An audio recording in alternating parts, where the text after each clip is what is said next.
I came home after another long day at the construction site, only to find this yellow notice stuck on my front door. A $750 fine from the HOA. They said my grass was too long. But I had mowed it just 2 days ago.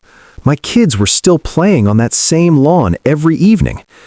I stood there staring at the paper. $750 for grass? We're already barely making ends meet with mortgage and kids' school fees. Sarah came out and saw my face. She asked what happened. I just showed her the letter. That evening, I called the HOA president, Todd Harlan. He picked up and immediately smirked over the phone. "Rules are rules, Mark. Pay the fine or we'll put a lien on your house." I felt my blood boil, but stayed calm for my family. Todd had always acted like he owned the whole neighborhood. He drove a fancy truck and lived in the biggest house on the block.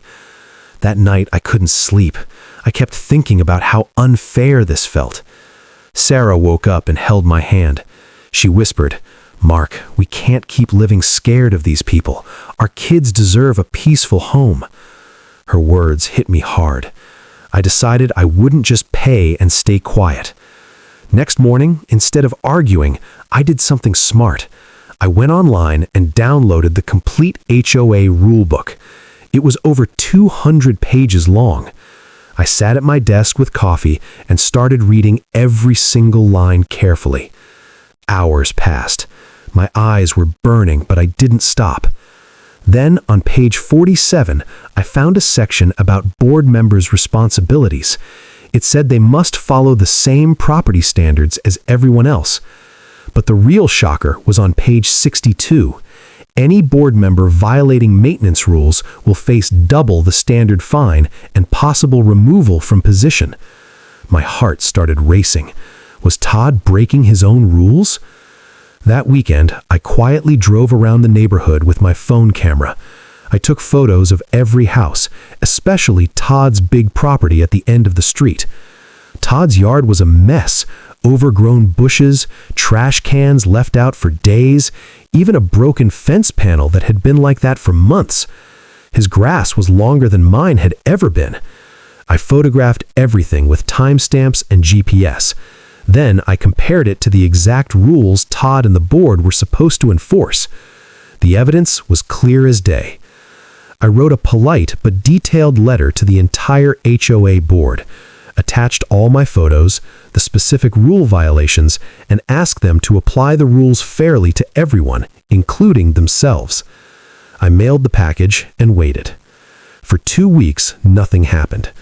I started getting nervous again. Sarah kept encouraging me to stay strong for our family. Then, one evening, I got an email from the board. They called an emergency meeting and invited me to attend. My hands were shaking when I walked into the community center. Inside the meeting room, Todd Harlan sat up head of the table looking confident as always. Other board members looked uncomfortable. I presented my evidence calmly. Todd tried to dismiss it at first, but when I showed the photos of his own messy yard side by side with the rules, the room went silent. Even the other members couldn't defend him. The county even got involved after seeing the misuse of funds and selective enforcement.